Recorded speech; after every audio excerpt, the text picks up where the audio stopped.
Joining us now on the Deseret First Credit Union hotline via Zoom is longtime college football writer and insider Ralph Russo of the Associated Press. Ralph, great to have you back on BYU Sports Nation. How are you this morning? I'm great, guys. Good to talk to you.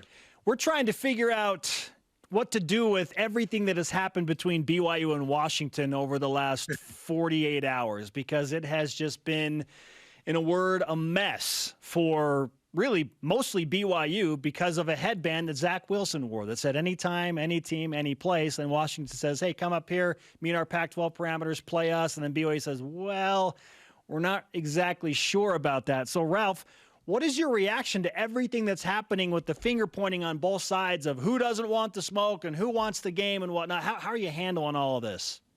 Yeah, well, first of all, I guess, I kind of reminded some folks that the quarterback and the person who runs social media at BYU, they don't make the schedule. So those are two very different departments there. So it's cool to do all that with your quarterback and your social media, but there's a lot more that goes into scheduling a game. The best way I can describe it is I've covered college sports for a long time, and everybody is sort of guarding their own self-interest. We sometimes think of this in the realm of like a sports league where the NFL gets in there and says, okay, team A will do this and team B will do that because that's for the best of the league. But in college sports, every school is its own kingdom. It's its own world.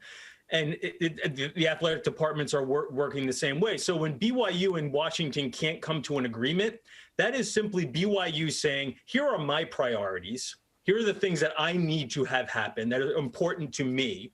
And Washington saying, here are the things that are important to me.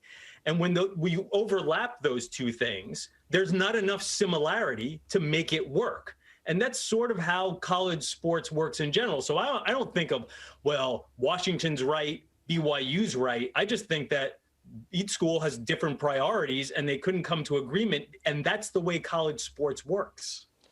Ralph, as the season has gone on, the discussion on whether or not BYU needs to schedule another game has become more and more intense. As of right now, BYU's next game is not till the 12th of December against San Diego State. And there have been some rumblings out of San Diego that maybe that game could be moved up. But right now it's on the 12th. So that's 2 weeks before that game. Where do you stand on BYU in terms of, do they need to schedule another game to get more than the 10 that's currently scheduled? So we can all answer that better tonight, right? Because one of the next things you're going to ask me is about the rankings. And I having done a little reporting, I think the idea that BYU wanted to see what these rankings look like before it goes about making a bunch of schedule additions, again, that's a smart thing for BYU to do. That makes sense. That's a good priority. Because if BYU is sitting at 8, well, then you're thinking, man, we might be able to actually make the playoff here. So maybe I should get a game on the 5th, and hey, I can even see if I can find one on the 19th.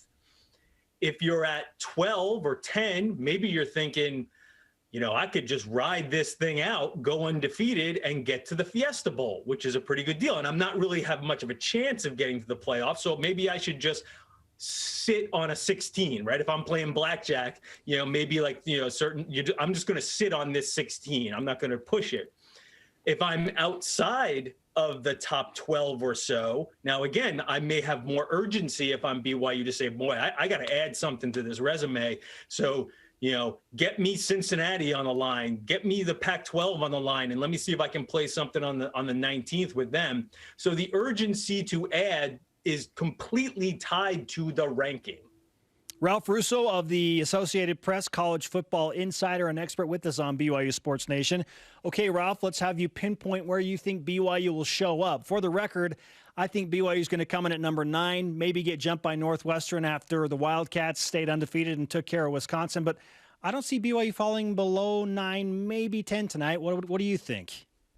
Okay, so I'm sure some of your listeners and watchers have appreciated some of my reporting because it's generally been rather positive with BYU. I think Zach Wilson's been great, and I've appreciated where they are in the AP poll. I think BYU right now is 8.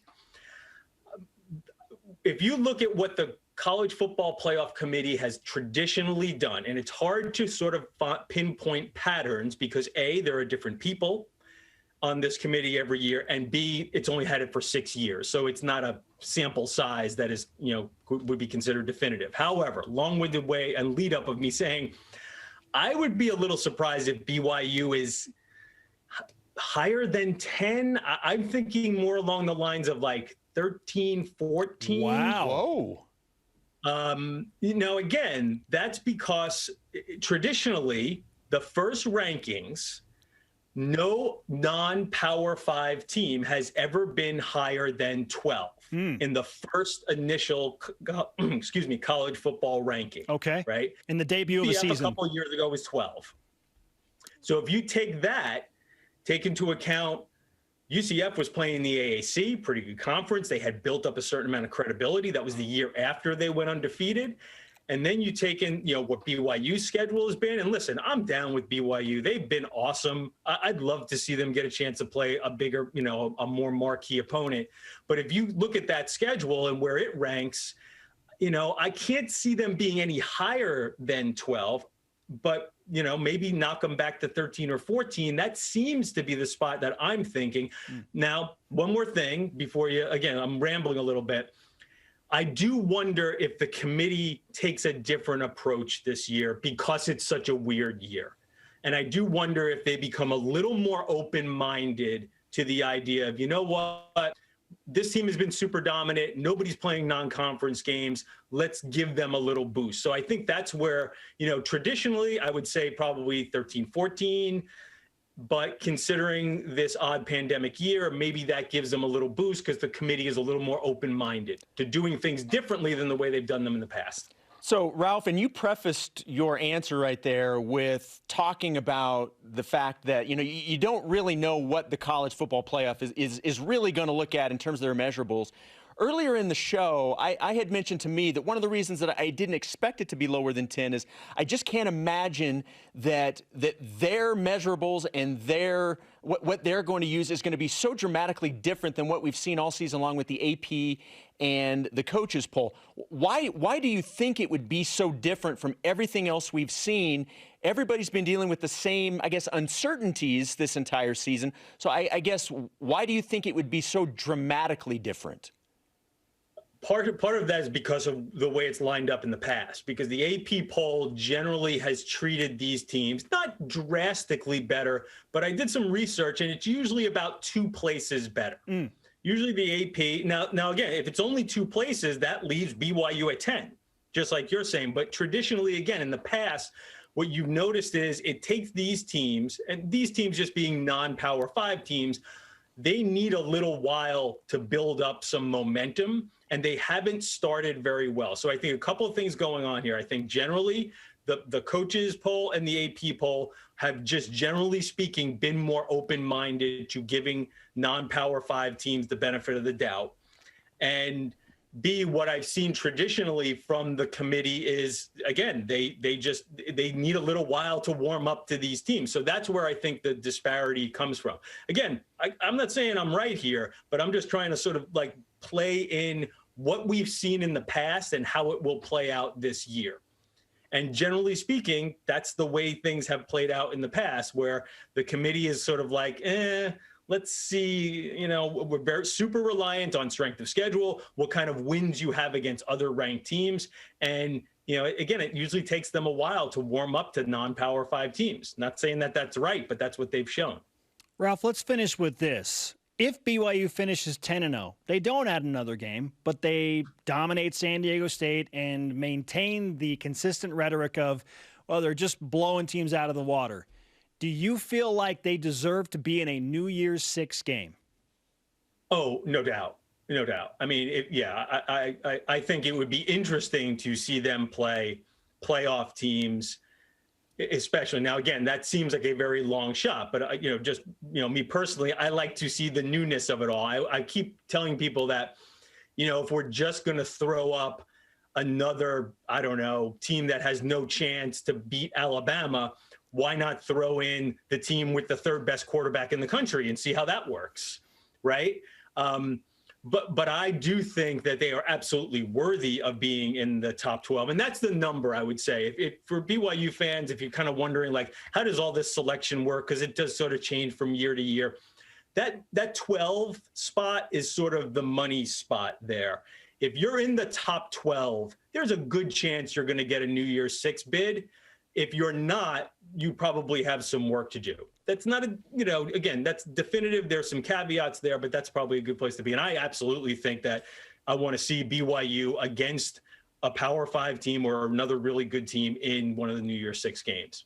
Let's just settle the whole BYU versus the Pac-12 thing in the Fiesta Bowl, right? Whether they're playing Oregon or USC or Washington. That'd be a good way to settle it, would it not? It would, but, heck, I would love to see them against a high-end SEC team. I mean, I really do. The way they're built with that quarterback and that offensive line, I would absolutely love to see them get the second or third best SEC team. How about Texas A&M, BYU in the Fiesta Bowl? How's that sound? Man, that would be something. And it goes without saying, all of BYU Sports Nation would love to see what you just presented. Ralph, you're a part of an outstanding podcast. Your writing is top-notch for the Associated Press.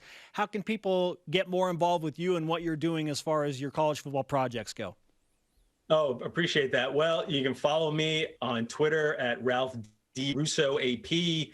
The college football podcast is the AP Top 25 College Football Podcast. Super simple. AP Top 25 College Football Podcast. I host it and talk to a lot of my friends on there.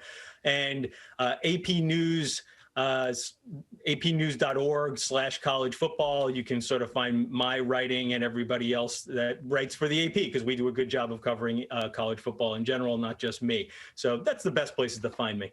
Check it out, Ralph Russo. Great to talk to you again, my friend, and happy reporting. We'll be talking again soon. Happy Thanksgiving. Thanks. Happy Thanksgiving, gentlemen.